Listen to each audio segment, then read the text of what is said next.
episode number 274. 274. I'm just cracking up because that new intro for the StreamYard thing is just so nice and grocery store-ish. What's up, Damien Hair Metal? It's like we're in the meat section of the Kroger. Yeah. But anyway. But we need to fix a few things on the show. Like I said, we never said we're professionals. First of all, it doesn't even have Kevin on it. It still has Rob, and Rob comes once a year, so yeah. Well, no one ever accused us of production value, so let's just not get too far ahead of the. This is wrongness. But watch this when we put it.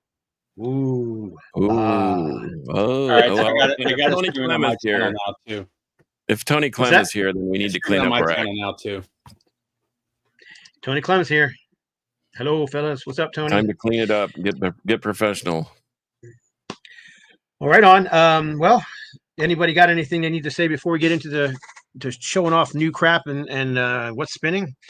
Well, I was gonna say this before we got started, and I hope there's no objections. So I'll put everybody on the spot. But Brandon Baddock, the comedian that I sent you the little clip to, he's planning on joining us next week. Whether we're just talking about records or I'll have him introduce himself. But he's a pretty capable, funny guy, and he is a metalhead. So I thought it'd be fun to have him on. And the world gets a lot smaller when you're a metalhead. So anyway, so that'll be next week's show. We'll have funny man Brandon Baddock from the Disturbing the Priest podcast. And then, like I said, that's how he makes his living. He's a professional comedian. And if you watch the clip, you'll see that, he's pretty funny. He had to crowd roll anyway, from what I saw. Yeah. Right on. Right on. That's all I got. You got anything, Steve? Nope. Let's do it. Kev? Nope. Been pretty quiet up here. Yeah. Same here. I just been working my tail off. So, right, Kevin, what are you going to do about that Dark Angel thing? Did you see that Dark Angel, Hyrax? Who else was on that? It was amazing. We were talking about violence. That's what we're talking. Yeah. We just talked about that. Sacred Reich and Void. Oh yeah, there you go. And then I think it's about a 5-hour drive for me. But I was just telling them 5 days before the show, I'm seeing Dream Theater. Then 2 days before the show is Judas Priest and Alice Cooper. So I don't know if I'm going to want to make that drive for a third concert in a week. Yeah, that's a lot of driving. About 4.5 hours for me to go down to Minneapolis. So and usually I go with a friend of mine, and I'm not sure if he's going or not. So I haven't really asked him yet, but we'll see.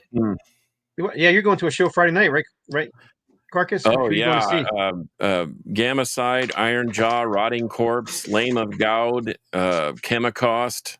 It's going to be on like Donkey Kong. I mean, this Iron Jaw.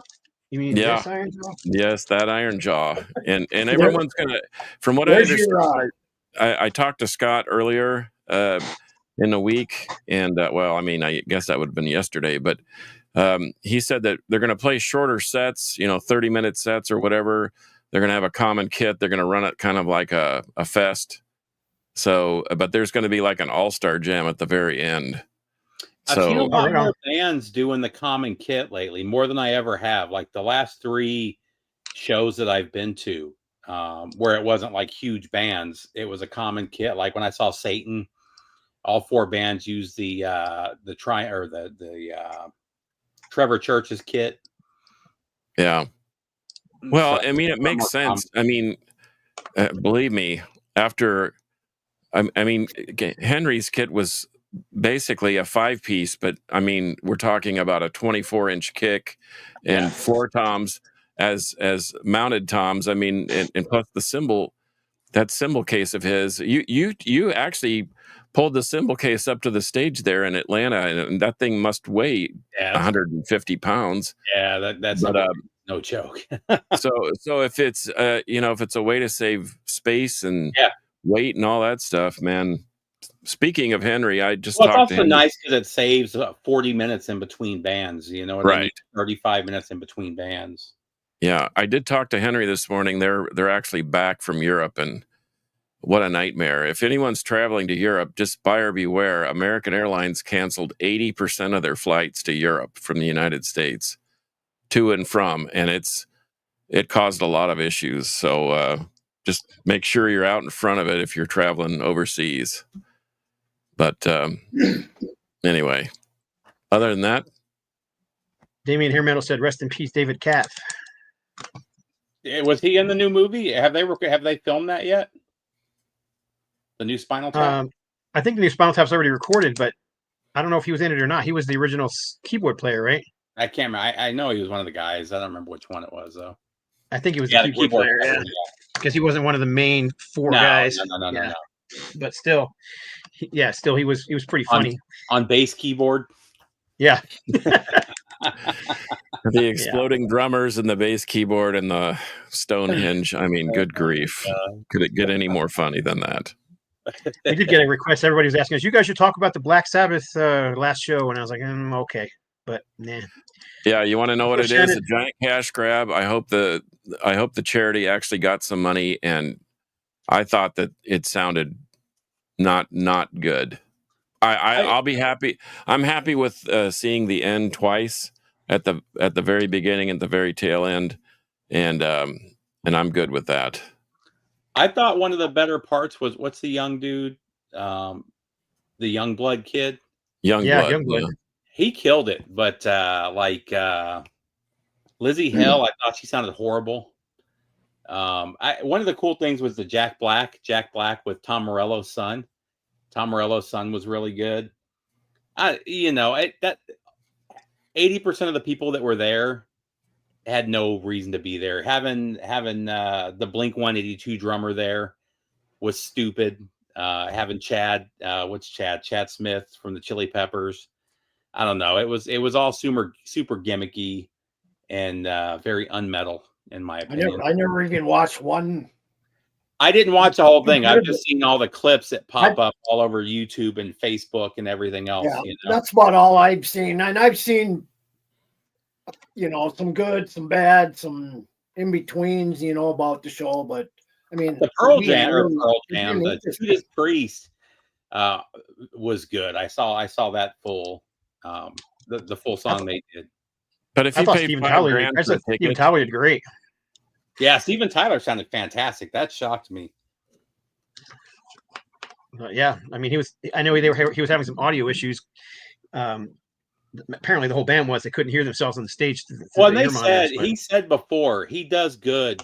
He does his voice does fine doing like one-off shows and songs here and there, but he can't string together a whole tour, is what he was saying, or his voice after a couple shows is gone. Yep. Well, we'll get out of that since that's not what the show is about. But before we do, we talked about it though. We did. We talked about it. So there you go. But for now, we got to do picks of the week. Okay, picks of the week. This is going to be a real shocker, I think. I doubt it.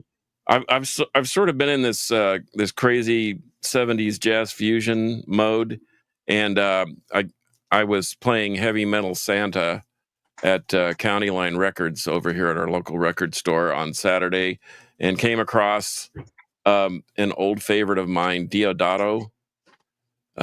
He's an Italian keyboard player, heavy prog fusion, whatever. This actually has the theme song to the 2001: A Space Odyssey. I remember as a kid, after I wore out all the Chick Corea stuff and Stanley Clarke and Al Di Meola and Lenny White, I gravitated to this and Jean-Luc Ponty. So I saw this. What's that? Did you do any Mahavishnu?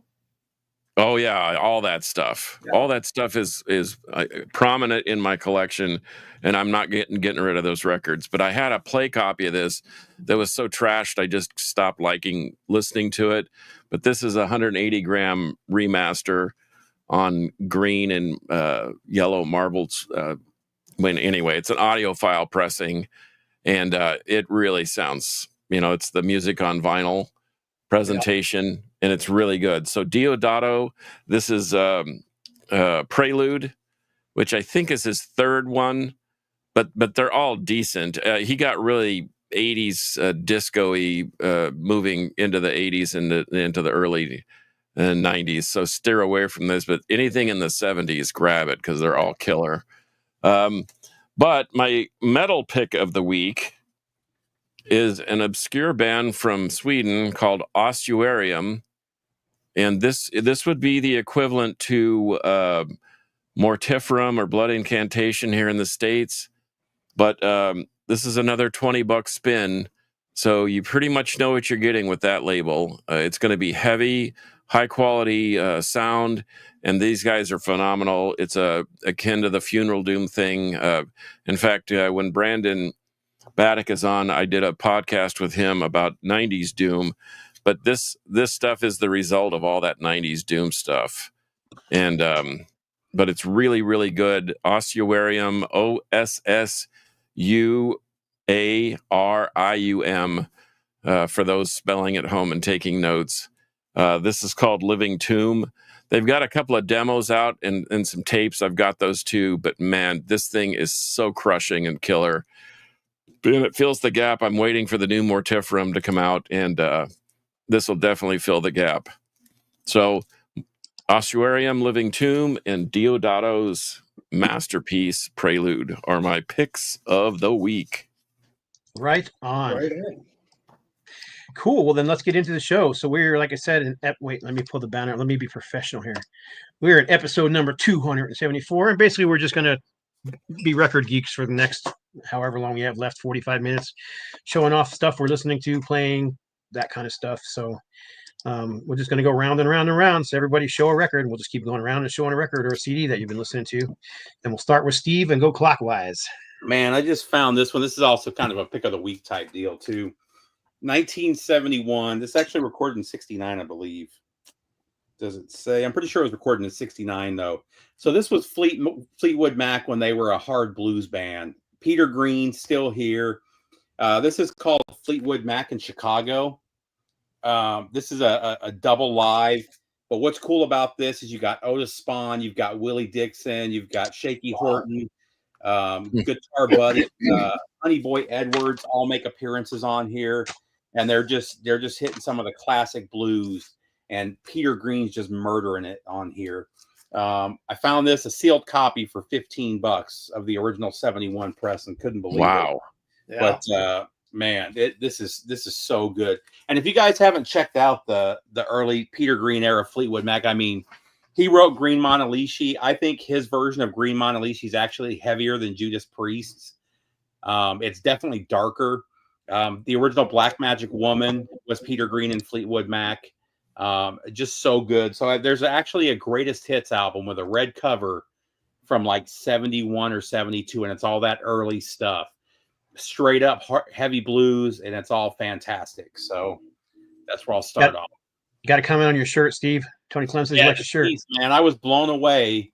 I told Scott I went to see them with they opened for Coroner. Coroner played in the U.S. for the first time in almost 30 years. And Deceased was the opener. I was really excited to see Coroner. I've always liked Deceased. Deceased stole the show. Deceased was so good live. And Coroner is one of my all-time favorites. I love tech thrash. Unfortunately, Coroner just stands in one spot the whole show. And after King Fowley was on right before that, that guy's a madman on stage, bouncing all over the place. If you know him, he's like 400 pounds. And he moves like an 80-pound guy. It was a fantastic show. They just blew me away. So he's just the front man? He wasn't playing drums? No, he doesn't play. He plays drums in October 31. October 31, yeah. I thought he played drums in Deceased once in a while too. And actually, a couple of the guys in his band are local here. I think is he North Carolina? No, where's he from? Virginia. Virginia or Ohio. Yeah, like a couple of guys in this band are local here, though, and I think a couple are from North Carolina. But they play here pretty regularly. I just hadn't seen them live, and man, they like I said, if you get a chance to see them, don't miss it. It's fantastic. I actually talked to him for about half an hour. Unfortunately, he won't do October 31 again. He said he'd love to, but the other guy that co-wrote everything with him passed away, and just as a tribute, I guess he's decided to retire it. So, but man, great show. And that first, all the Deceased records they're consistently fantastic records, but that first record is just one of those all-time classics, man.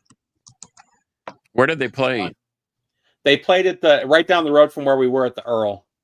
Okay. Which is the cool thing about the Earl is it's a small stage. It's literally like 10 inches off the ground. So when I say that you can reach out and touch the band, you can reach out and touch the band. And I've seen Raven. I've seen so many fantastic bands there. It's one of my favorite spots to see shows. But it's a small place. It's like maybe a 250 seater, maybe 300 people you can fit in there. If you're lucky. Yeah. And that's jam packed. And that place that night, it was jam packed. Like there was no breathing room. Cool. Yeah. King is a cool guy. I've talked to him many times. I interviewed him a couple times, probably, God, I want to say back in probably the early teens at least. Yeah. Right on. What do you got, Kevs? What do you got for us? Well, we're going to keep in the same vein of King Foley, and I just happened to pick up this Doomstone. If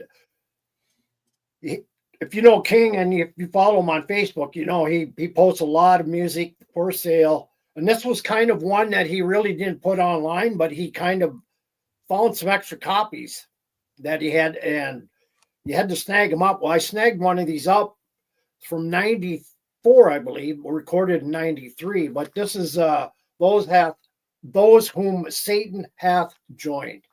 I mean, this is a mix of death, thrash. I mean, this is all over. I mean, this is good. The inner label is just crazy. I don't know if you can see that or not, but this is the first one they put out. They have another one out. I think it was called Satan Void. I believe that's what it's called. Yeah, Satan Void. But a lot of these are hard to find nowadays. So yeah, so it's Doomstone, not Tombstone, right? Doomstone, right? There you go. I remember him talking about it a number of years ago. And I had never heard of it, but I had been following a lot of October 31 at the time and managed to pick up all their stuff. And, you know, then the Deceased came and a lot of other stuff. So, but that was one of his early bands. So at least I think it was, 93. So there it is. Doomstone. Right on. What you got for us, Carcass? Well, I'm going to be completely off the reservation and doing something so unthinkable for me. I'm on a budget, so I have to be mindful of where I spend my money.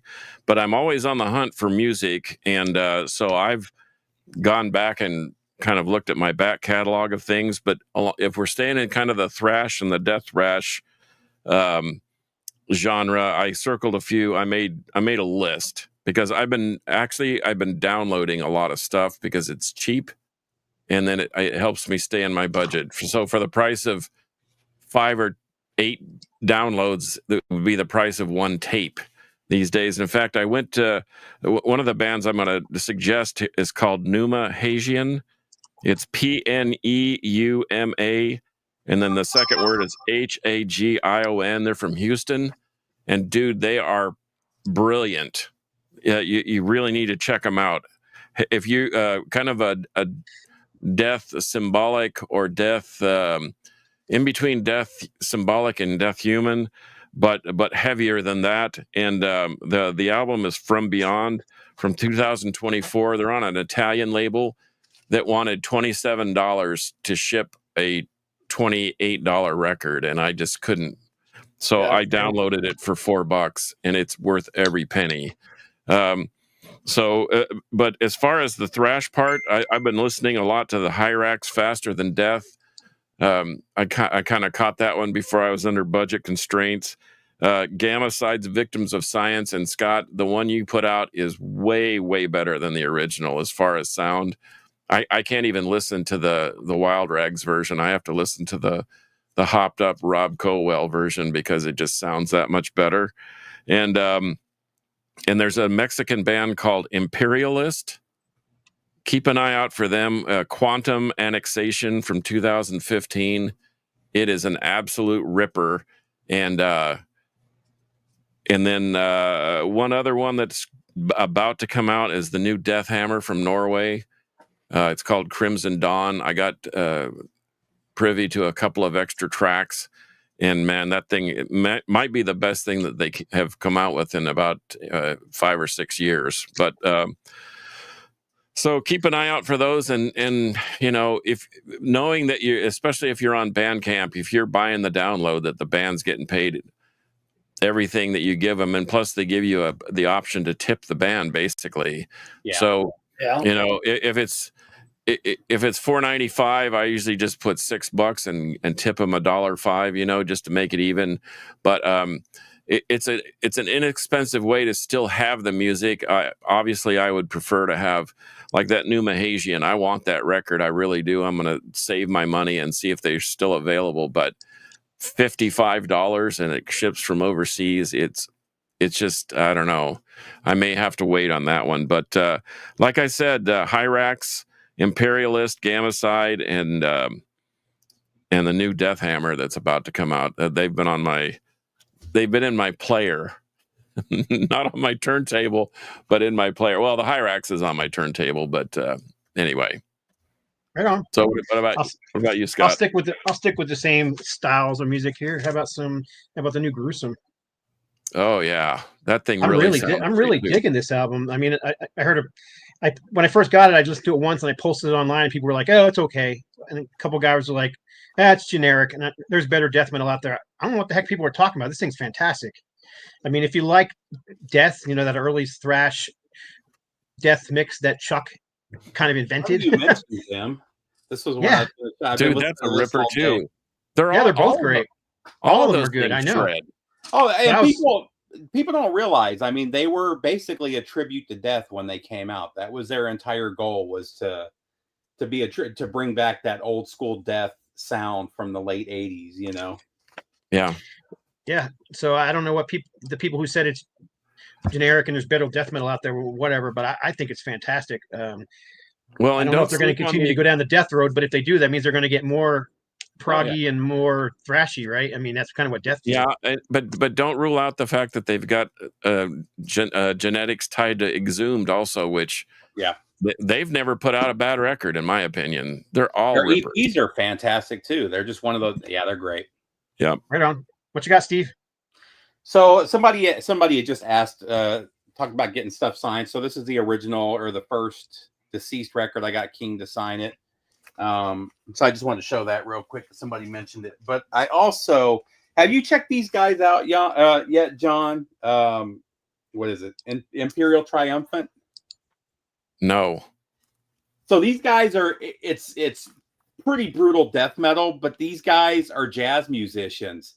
So they'll be playing this hardcore death metal, and they'll just go into these jazz fills and these jazz soloing and stuff. It's really fucking cool. It kind of blew me away, and I didn't like it the first time I heard it, and it just kind of grew on me, and now I play this album pretty regularly. But really cool artwork. They got some videos of them playing too, but definitely check them out. It's Imperial Triumphant.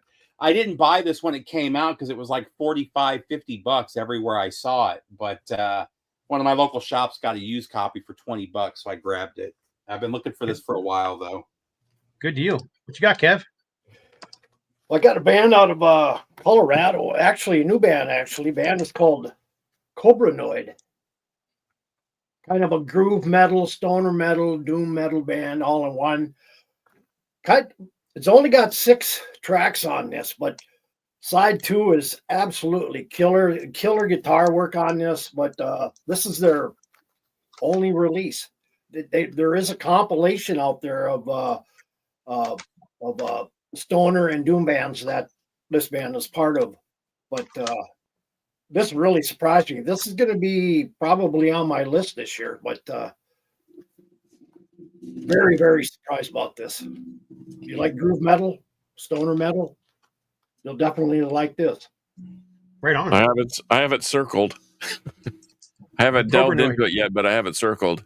I wrote it down when you showed it to me online. But yeah, right on. What you got for us, John? Well, doesn't have to be new stuff. Just anything you're listening to. Well, Well, I've been listening to a lot of new stuff because in the Crypt, the whole premise of the Crypt is I want to play stuff that nobody else has heard that might strike a nerve with somebody, and they might say, "Hey, that's pretty cool. I never would have even thought," because that's how I love to discover music. But Oxygen Destroyer, anybody?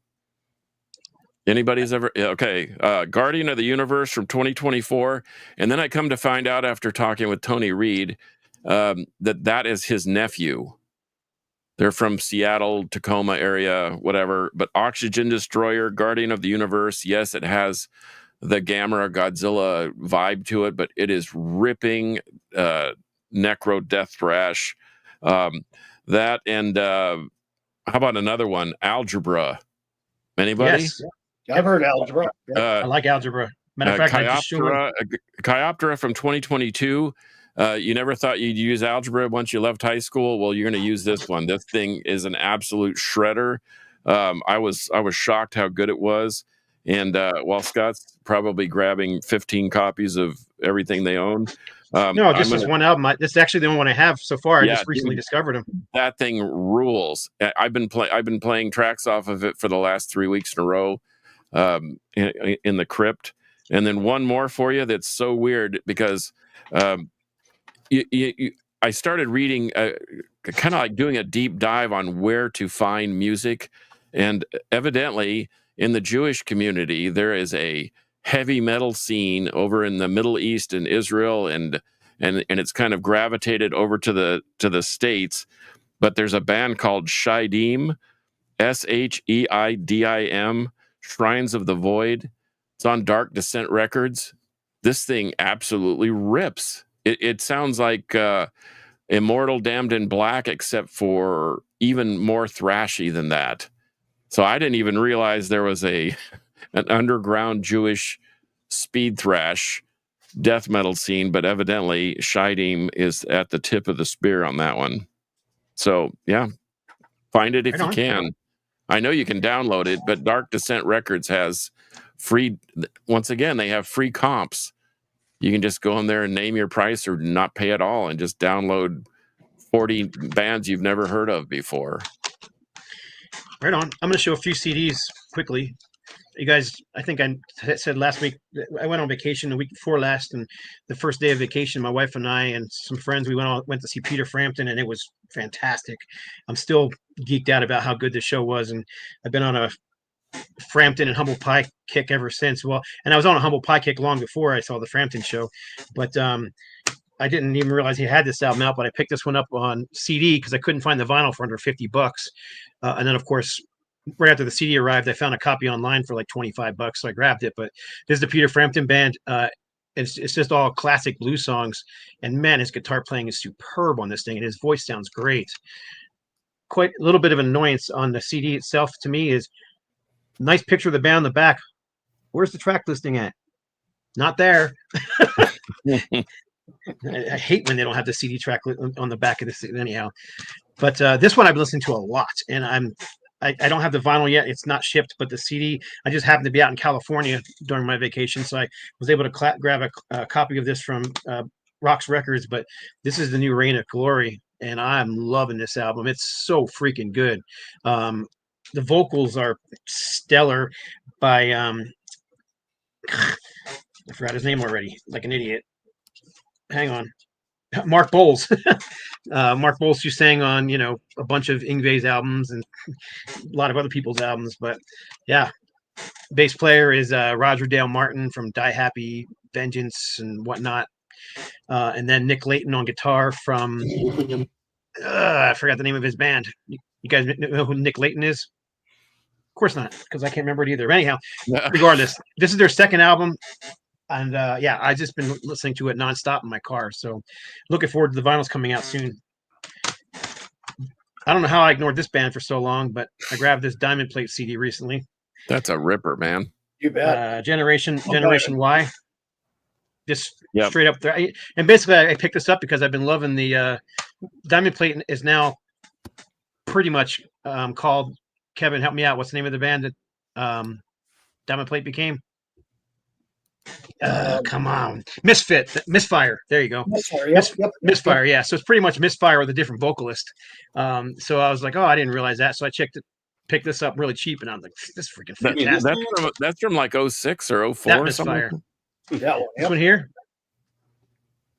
looks like, I don't know. I can't see it. It's a itty bitty little type, and my magnifying glass not in front of me, so I can't see it. Oh well, no worries. I think they put out 3 albums. Diamond Plate. Yeah, at least 2 or 3. Yeah, they put out an EP and then 2 full length, I believe. And here's one more CD I'll show real quick. But I've listened to this one 8, 9 times. And I just got it a little over a week ago. This is Undoubting Thomas. It's prog rock. It's not metal whatsoever. It's a mixture of keyboards and guitars, but it kind of, if I was to describe it as something, it kind of reminds me of a mix of Marillion and Kansas, and with heavy Neil Morse influences in the whole thing. But it's just old school prog rock from Thomas McKeon. There's Thomas there, who has been in other bands too. Of course, I didn't bother to look up the names of those bands before the show started because that would be professional. We're not professionals, so no way. But yeah, this thing is. I guess I wasn't expecting much from it, so when I got it and listened to it, it just blew me away. I was just really digging it, and this is actually a Rocks Records release. So anyhow, there's some CDs I've been listening to. And I don't care if people like Peter Frampton or not. I think Peter Frampton's fantastic. Absolutely. Nothing wrong with him. Absolutely. I've posted him a few times just on Facebook. And of course, immediately I get the poser. The poser are people who listen to music because they care about what other people think. I could care less. Those are the same people that think that the Black album by Metallica is their first one because it's self-titled. Just don't even pay attention to them. And we all know that their best album is Saint Anger. So, of course, the heaviest. Actually, thing look, I got I got a brand new Metallica hat. Poser. Oh, I mean, that's cool. What you got, Steve? So Scott and I have both talked about Jolly Roger Records before over the years, and they have slowly been releasing some of the never on vinyl pressings of one of our favorite power metal bands, Gravedigger, and they've released a couple more. And so first up, we've got the Prey EP on vinyl for the first time. Just, I mean, fantastic. You can't go wrong with the Grave. They're one of the few bands that, even though they've kept going with the European power metal, they just do it right. And it's not just the constant double bass. There's a lot of dynamics to their sound. But the one I was really looking forward to is The Clan Will Rise Again. The 3 Clan albums are the best albums that Gravedigger's released. They're all fantastic. And they were all in the $150 to $200 price range because they pressed them once, they didn't press them again. So now you can get it for $25. I think I got it from Heavy Metal Museum. He's one of the distributors here in the U.S. But I buy from him a lot. Man, these Clan albums, all 3 of them are just killer. A couple years ago, they did the final Clan album, and that was my number 1 album of the year for the year that came out. Was that 2 or 3 years ago, Scott? Yeah. But man, killer stuff. Right on. You're up, Kev. Let me show these real quick. Never mind. A couple days ago. These are singles. So this was a series called Speed and Spikes, and they were kind of introducing lesser known thrash bands for the most part. And it was done by Relapse. I think this was about 15 years ago. But they only did like 1,000 of each one. I can't really see the year on the back. But I found these for $5 a piece. So this is volume 2. And this one has Absu and Rumpelstiltskin's Grinder on it. Is it colored vinyl? Yeah, this one is. All mine are colored. Oh, you've got the series? Yeah, this one's red. And then the one that I really wanted was Early Man, which is a really good thrash band. They did a couple albums and they kind of disappeared. And then Rammer, who Scott turned me on to, like, I don't know, 7 or 8 years ago. Yep. And this is the one I really wanted because I had never seen this Rammer single before. And that one's on Orange Splatter vinyl. So I'll be looking. I think there's 4 in this series, if I remember correctly. So I'll be looking for the others as well. I think there's 7. Oh, yeah, is there's. there? I was gonna say there's Toxic Holocaust, Witch Haven, Avenger of Blood. Avenger of Blood. Yeah, Well, yeah, I'll Shaman. definitely be looking for the rest. But man, $5 a piece, I couldn't pass those up. And No If you don't- way. Rammers. Those are killer. If you don't have the Avenger of Blood one, I probably shouldn't say this live, but there's a copy, real cheap copy right now in mint condition of one of the more rare colors on eBay. Okay. So, yep. But right on. There's nothing Kev, wrong with go ahead. that. No, not Rammer. Rammer. Different band. Rammer, yeah. Rammer's a thrash band pushing a little towards death metal, but mostly sticking Canadian. In fact, Yeah, they're Canadian. Yeah. the drummer and bass player used to be the foundation of Toxic Holocaust when Joel was still playing guitar. I happened to find a Rammer album up in Fargo here. I mean, in a used store that never really carries any metal or anything. And I went going through it, and to my surprise, there was some Rammer. I mean, out of the blue. Kind of Well, crazy. you're near where they live, so that's probably your benefit there. No, I don't. Well, you never know. I don't know where they're exactly from up there, but anyway. Well, I have been getting into some European power metal. I think you got into some Gravedigger. I just picked up this new War Kings Armageddon album. This is their 5th album, kind of an international group.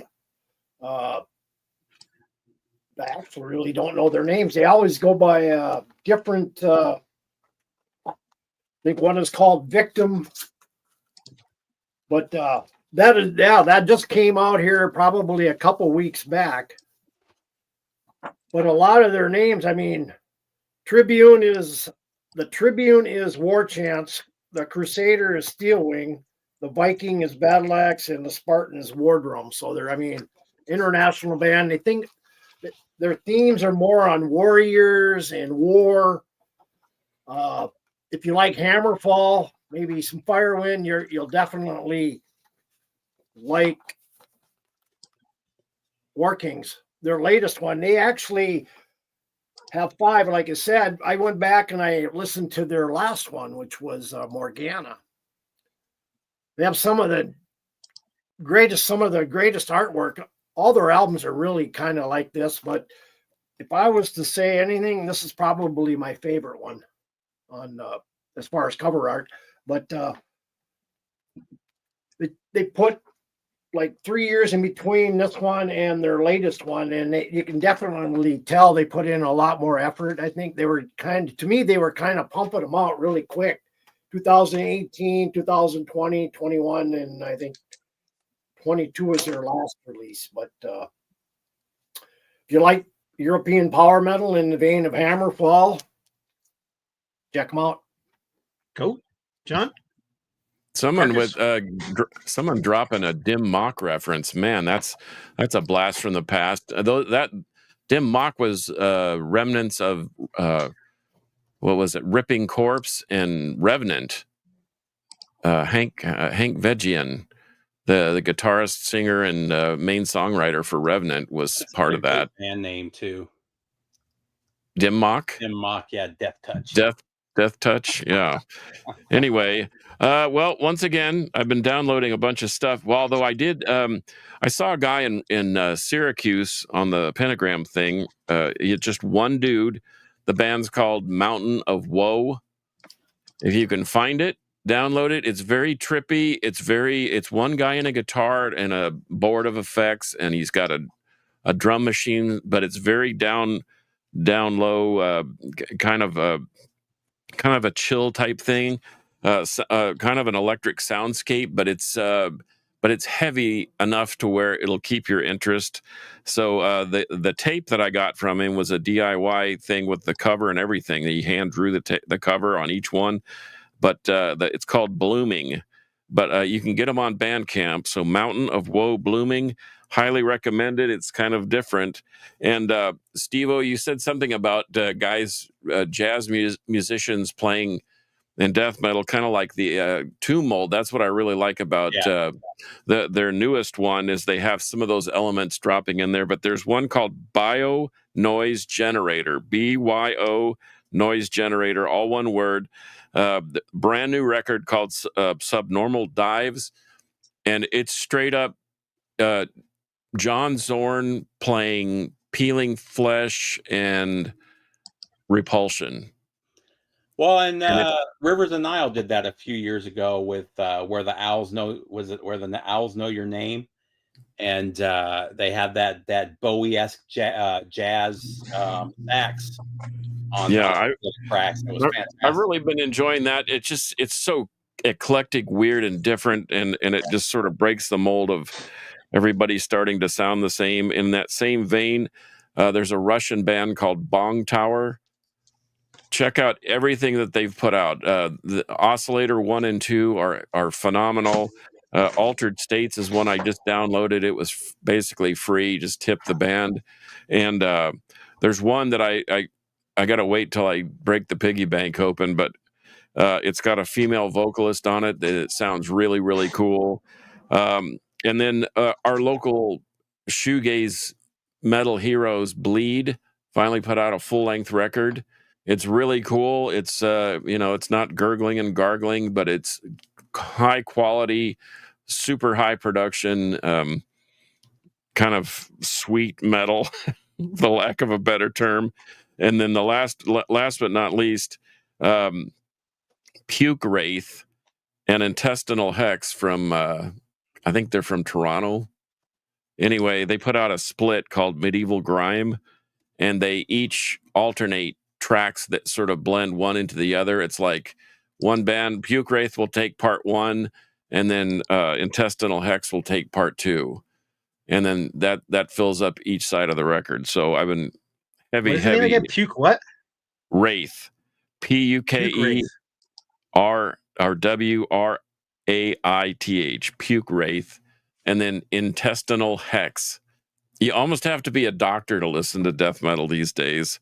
But Medieval Grime is the name of the record, and Intestinal Hex has a full length out called "The Exalted Chambers of Abhorrence," which is as brutal as it sounds.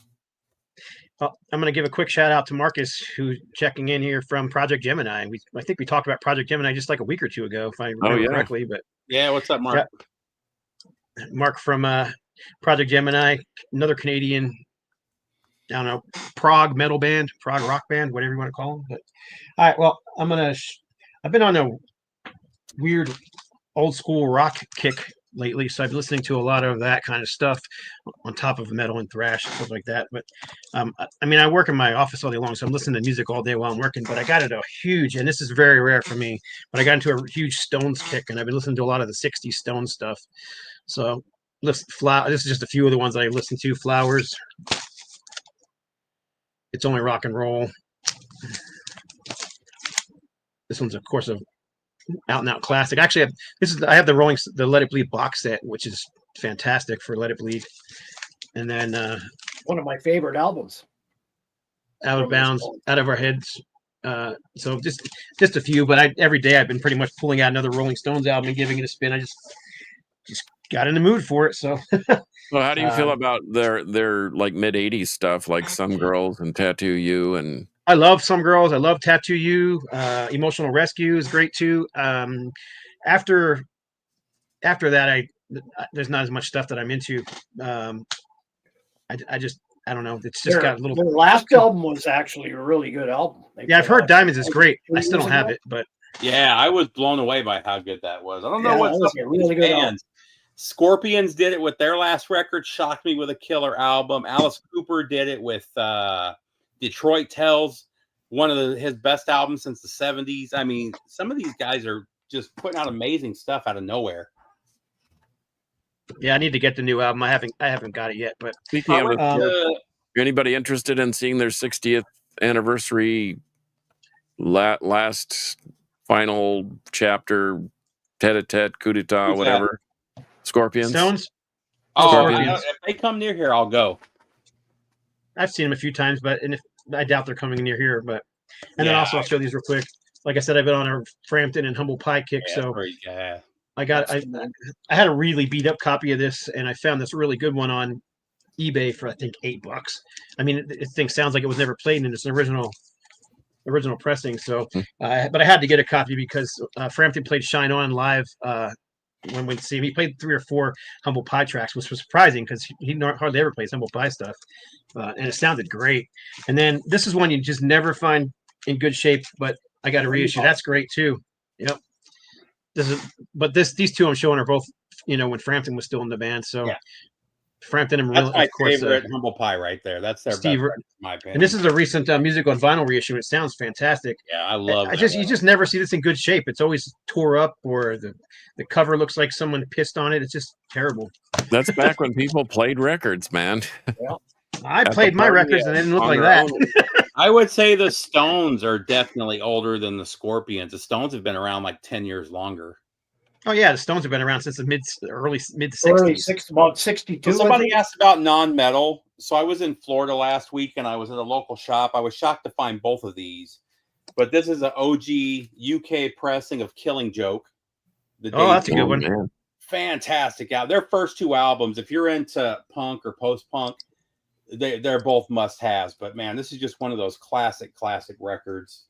Man, I was blown away to find this. And then on the goth side, the Bauhaus self-titled. This is a first UK pressing that's in pretty much mint condition that I found too. And I've been playing both of these quite a bit too. But back to the metal. I've been trying to... Let me jump in real quick, Steve. Rolling Stones formed in 1962. I just looked it up. There you go. Yeah. I don't think the Scorpions put out a record until, what, 69? I thought it was 71. Yeah. So I think they recorded Lonesome Crow in 69 and it came out in the States in 70. But so I've been working on getting so I've got all the originals of all the Municipal Waste albums. I've been trying to get all the EPs and singles, which are hard to find, and some of them go for pretty crazy money. But finally found a copy of The Last Rager, which is 2018 or 19 when this one came out. I actually saw him on tour that year for the first time, and man, if you get a chance to see Municipal Waste live, you will not be disappointed. Every time I've seen them, it's been a killer show, and they've outplayed a couple of much bigger bands as well when they opened for them. So nice. What you got, Kev? Well, I got a few CDs been playing here in the truck. Go buy them real quick here. The Fear Not. Been playing. Yeah, that's great Southern metal. Yeah, I was surprised. I love the cover, man. I love the cover. Thank you. It's mine. Even their last one, they got away from metal, and I really liked that. It was more of a straight up Southern rock album, and it was fantastic. Yeah, this was a little heavier, but it's still really good. Joe Stump, Tower of Babel, Days of Thunder. If you like Deep Purple, Richie Blackmore, definitely the second half of this is where it really shines the most on this. And who's he playing with now? I just saw him live. He's playing with what's Yngwie's old band? Alcatraz. He's the guitar. He's the Yngwie in Alcatraz right now. But this is the second Tower of Babel. So, and then of course he's got the Reign of Fury and a bunch of other stuff, or Reign of Terror. I've been listening some Fatal Force, some that's a good one. That's a ripper, yeah. Mid-'80s thrash. I love that album cover too. Some Mind Wars, some thrash. Guitarist from Holy Terror, his new band here. I think this is this might be their second release. They're based out of LA. The first Warsenal. This thing. Oh yeah, that's a good one too. Aren't they Polish? Killer stuff. Warsenal, I think. Canada. Oh, they're Canadian? Okay. Yep. They kind of describe their music as more of a deeper underground thrash, but to me it's just regular thrash. But good stuff. This is their first release. Came out, I think, what was it? About 2018, I think. 15. Some Game Over. Hard to argue that one. Yeah. Been playing a lot of this lately, even their other two. I'm still waiting on one to arrive, but this is the only one I don't think is on vinyl. I think this is the only one on CD. Check again. I think I've seen it on vinyl, but maybe you're right. And then I've been playing Where Evil Follows. Toby Knapp, if you're familiar with Onward, and a bunch of other bands. I mean, he's an old Shrapnel. It's heavy metal, but I mean, I really like. This is a really strong effort. This just came out this year too. If you've ever heard them, if you haven't, check them out. You'll be impressed. He's an old Shrapnel shredder from that Shrapnel label out in Novato, California. Yeah. That's all I got. Okay, let's see. Black Shroud. Anybody heard of them? Yep. Black Shroud, the Archaic Horrors from 2024. Phobophobic, Enveloping Absurdity. That's another killer death metal band. And my favorite title of the week is Regurgitated Guts, Esophageal Mutilation. And yes, it sounds just exactly like that. And then I've got a shout out to the Necrotic Altar guys in Springfield, Missouri. They are in studio right now, and I'm pretty geeked that they will be coming out with new music here soon. And I've played every song, all 4 songs on the demo 4 weeks in a row. So I'm geeked to have new music from them. And then something you might like, Kevin, Critical Defiance. Oh yeah. No Life Forms from 2022. That is a ripper too. So any of those are all good recommendations. I think they have a new album coming out. In fact, they do have a new album coming out, which is fine by me because they're really good. So Greg just mentioned the Alcatraz and Girl School show. I saw that. I saw him on that tour too. And funny enough, I sent a picture to a couple people. Girl School was in the middle of the audience, and nobody knew who it was because they just looked like a bunch of old. They weren't dressed in any of their heavy metal stuff. It literally looked like a bunch of grandmas in the middle of the audience, and everybody was there. They weren't there to see Alcatraz. They were there to see Girl School, you know. And it was all these young girls, and a couple of them were giggling afterwards because they were right next to them and didn't even realize it. But I just thought that was funny. Oh, I guess I'm up, huh? Oddly enough, I've got a couple. I'll just throw them quickly because you already kind of did. But I also been spinning some Game Over. Oh, there you go. So I just recently picked these 2 up. They weren't real expensive, but about $20 each, I think. Yeah. Yeah, those are both rippers too. I picked up, and I've only heard it once, but I'm liking what I heard. I picked up the new Witch Hazel. I haven't spun it yet, but it just came in. Yeah, I spun it once, and then it's Thin Lizzy-esque new wave of traditional heavy metal. I mean, it's definitely metal, but there's a huge Thin Lizzy influence in there. All that dull guitar and just the harmonies and stuff like that. That album sounded very well too. Then I got a few. We're almost out of time, so I'm just going to throw them quickly. But the new Sodom, which is freaking brutal. It's fantastic. Sodom hasn't put out a bad album. I'm still waiting on mine. It just freaking came in. I played it twice already. It's really good. I hear some. It's what you expect from Sodom, but I swear I hear some Slayer influences on this one more so than any other album. But I don't know why that is. But somebody just said best in Lizzy style band is Chimera. Love the new Sodom. Yeah, the new Sodom is good. Anyhow, all right. And then this is one I just played today. This is their latest. It's not new. It's a few years old now. It's only 1 year old. But I picked up this one was it's like $14 on vinyl right now on Amazon. But this is the third Art of Anarchy album, which is, I don't know what you call it, modern metal with some freaking blazing guitar solos. The Votto brothers, and then Bumblefoot is the other guitar player in the band. And unfortunately, they've had different singers on every album. This one has Jeff Scott Soto on it.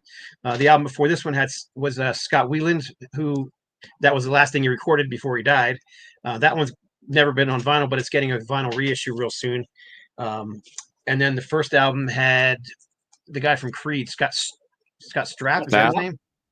Yeah, which was my reason for not checking out the band, because I've always just couldn't stand that band, Creed, that is. So I never checked them out. Wow, that's amazing. They're good. Mark Tremonti is a beast on guitar. I just don't like I just don't like Creed, and that just never did anything for me. So, but Oh, these well. guys are great on Tip guitar. my hand. There's just some smoking guitar solos on this thing. It's metal. I mean, it's just, but it's That's modern wi- metal. It's not, That's you know, a wi- it's not that's like three. it's not Judas complete- Priest. That's 3 completely different vocalists. Is That's- Bumblefoot on all of them? Bumblefoot's on all of them, and yeah, he produces. Pretty much the band's been solid. It's just the vocalists that they keep changing out. So Yeah, he's super underrated on guitar. That guy is great. And then this thing came out too. I picked it up, but this is this came out 10 years ago. I've had it on CD forever, but it finally came out on vinyl. If you're an Angel fan, this thing's well worth picking One I up. messaged you about, the signed one. Yeah, I believe you did. I didn't buy the signed one though. I just bought a Oh, straight up plain version of it just because it was cheaper. And the guitar work on here is great. A lot of it's done by at least some of the lead work is done by Oz Fox. So. Of course, of the names, the band that shall not be named on our program. So, and then I'll show you one more. This one that I've been playing a lot too recently. The new AZ, A through Z, yeah, which is basically, two of the members of Fates Warning. So it's got a lot of Fates Warning sound to it, but it's definitely very prog rock. But Mark Zonder on drums. Which is the Z and A through Z, and then Ray Alder on vocals, which is the A in A to Z. So, yeah, this is their second album. It's on my cover too. It's got the alligator with a zipper, and the first album had a zebra with an apple. So, clever. Yeah, and that's like what it. stopped me from buying the first one. I saw that album cover. I was like, so I have to check it out. And I was playing it. I was spinning this today right before the show. Actually, I haven't there you spun go. this one in a while. Some Vandergraaf generator, so it's very weird stuff. And Vandergraaf, I got to be in the mood for them because they're really weird. I don't know what you call these guys. Prog, psych, all Yeah, over. they're Proggy krautrock. It's definitely krautrock. in that. But this is, I think I have 4 other albums on vinyl, and this is the one I tend to pull the most to listen to. They're so, all bizarre. Yeah, very they're all bizarre. Yeah. different too. Yeah. So anyhow, You good? so we got time. We got time for one more. Steve, you got any more? Yeah, I got a few more. Yeah, so I picked for up recently. I ran across a couple classics. I have never seen this on vinyl, so I'm glad to finally have it. I only had the CD, but Universe from Dead Brain Cells. Oh, dude, that is a ripper too. Speaking of Yeah, I Canadian just played that one too. It's sitting over there. fantastic album. Another Canadian classic. I've had this on cassette or CD since it came out. It's always been a favorite. Found a promo or an OG promo, Alice in Hell. Oh wow! Nice. Stars. Is that on Roadrunner? No, yeah, Road Racer. Or Road Racer? Yeah, Road Racer. Okay. Same thing. Cool. Same difference. Canadian again. And then this was an upgrade. Yeah, Ron. I already had an original of this one, but Game Over from Nuclear Assault. Oh. Another 10-star record right there. Didn't get much better. So this one's not a band I'm into, but I was at the record store and I was blown away by how good this is. It's called Looking for Trouble. It's a covers album that the Dead Daisies just released. I know a lot of people that like the Dead Daisies. I haven't liked any of the stuff that I've listened to of theirs, but this is all mostly blues covers, and it's got they cover I'm Ready, Going Down, Boom Boom, Black Betty, The Thrill Is Gone, Born Under a Bad Sign, Crossroads, Sweet Home Chicago, Walking the Dog, and Little Red Rooster. And man, I was blown away listening to this into the record store. And then last but not least, just an all-time favorite of mine. I never thought that I would find an OG pressing, especially one in mint condition for $20. But Sir Lord Baltimore. Oh wow! Wow, yeah. Fantastic album. I probably paid more for the unofficial pressing than I paid for this OG. So that's pretty. Oh, and I showed this last week, but I just want to bring it up again if you guys haven't checked this out. Only Want You for Your Body from Buffalo. Buffalo, yeah. This is a 12 out of 10. If you're into doom metal, if you're into high desert or desert rock or desert metal, you should have this record because this is kind of where they get that sound from. So Red Mesa. yeah. You got one more, Kev? Yeah, I'll go real quick. This finally came. My accuser finally showed up. Mine didn't. But I don't know. You know, I went online yesterday to look for more of these. You can't find them online. I've been looking for a few people, but anyway, then some Evil Army. Yep, I saw you did a video on them the other day. I saw. Yeah, sounds cool. Some Riphobia, some more thrash. I have that one circled on That my. reminds me of that cover that you did, Scott. What was that band? The Cali Thrash band. The latest has it. It's weird. This has a 2024 release date on the album, but it has a January 17th, 2025 release. Officially. Anger is Art. No, it's the one from like 2001 that you guys did an alternate cover on with the guy in the denim jacket. That riff album again. What's up, Nick from Australia? Wow, checking in. Remember you did the one with the guy with the denim jacket with the knife? It's a reissue from like 2001, another thrash band. Madrost, right? No, not Madrost. That's not from 2001. Moshketeers. No, it's not. Moshketeers. It's going to come to all of us right when we shut off the stream. Yep. It's one that you did like a year ago on one of the labels that you did. You did the artwork for it. Oh, I don't remember now. I've done so many, it's hard to remember. Yeah. Oh, well, you got anything else? You got anything else there, John, before we... I got a couple more things, and then I'm going to blow your mind with some trivia and give you some homework. Amorphia, the Indian thrash band, and I mean from the country of India. I've heard that. That's pretty cool. Merciless Strike. I've been spinning that thing on the loop. All their releases are good. You have to buy them. They're Japanese pressings. You have to buy them from a guy in the Philippines, but get them if you can. Ripper. Anybody heard of Ripper? Mm-hmm. Experiment in Existence. That's a good one. And Fumes from Toronto. Anything that they have, just grab it. So I was talking to the Hammer today, Henry Vasquez, and he said, how many times have you listened to UFO Phenomenon and Force It?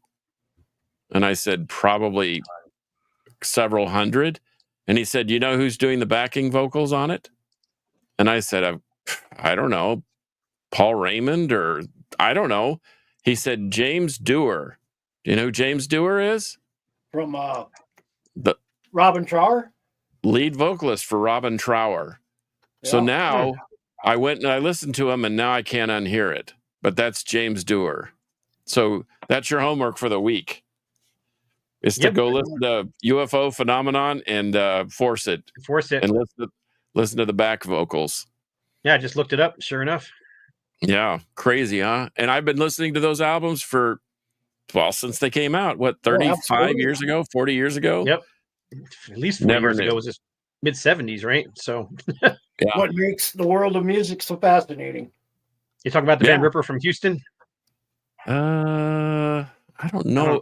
You know what? I need to do some homework on that. I think they're from Canada or Germany.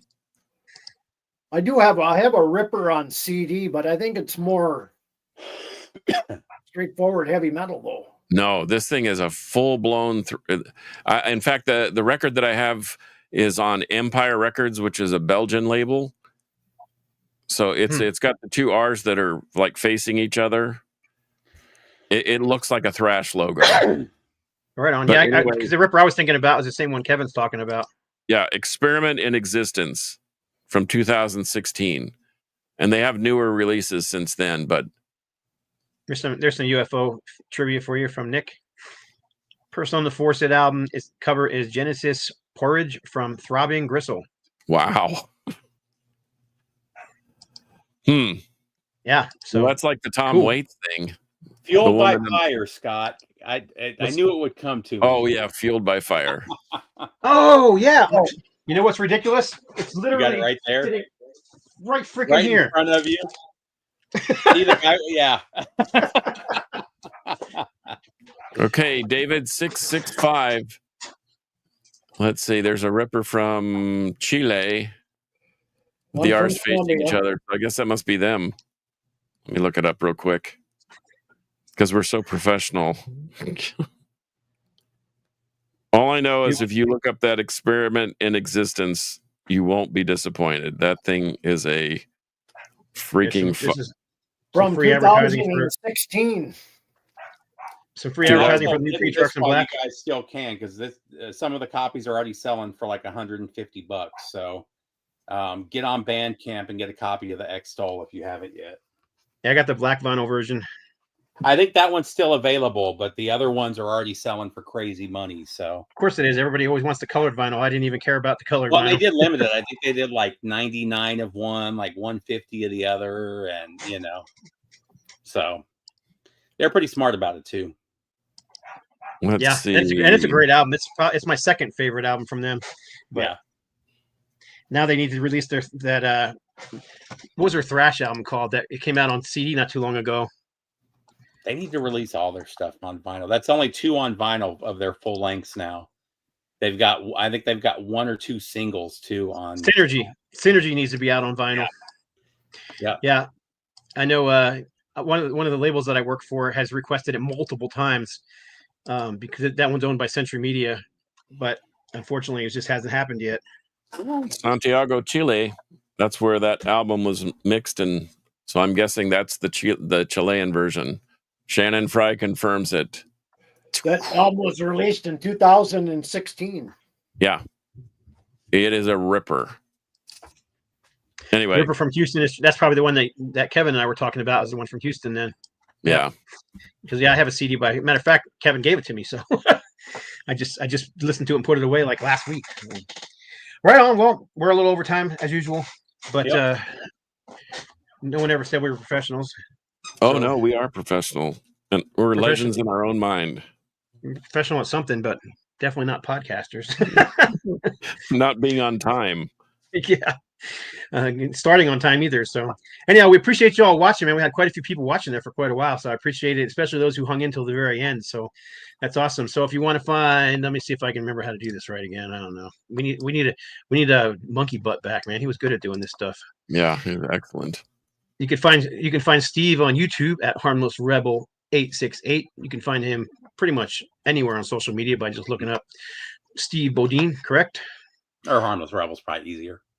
Yeah, or Harmless Rebel. You can find Kevin Colehouse, Old Metal Rocker 66 on YouTube. You can also find him where, Kevin? Over on Facebook. Right on. You can find John on Instagram at Carcass John Art and also at 128 DB Rock in the Crypt and on Carcass John's alter ego. Yep. And you can find me this week on the Crypt. The triple thrash threat is going to be the quadruple thrash threat, and I'm naming my new Big Four. Right on. Tune in for that because we're going to end up in the parking lot. I can already tell by this crowd. Is Gamicide one of them? Nope. I got new bands. I got new bands that started kind of in the 2000s, and I just got a whole new and that I understand what the Big Four is all about. I think the Big Four should have included maybe the second wave of the Big Four in the United States should have included Testament, Exodus, Death Angel, and Overkill. That's in the rearview mirror now. These are 4 new bands. Yep. Well, you can find me on Instagram at No Life Till Metal. You can find me on Facebook under Scott Waters. You can find me on YouTube under Scott Waters or No Life Till Metal. So that's it. So for episode number 274, Metal. Will. One of these days we'll get that right and do it all together, huh? Brandon Baddock next week.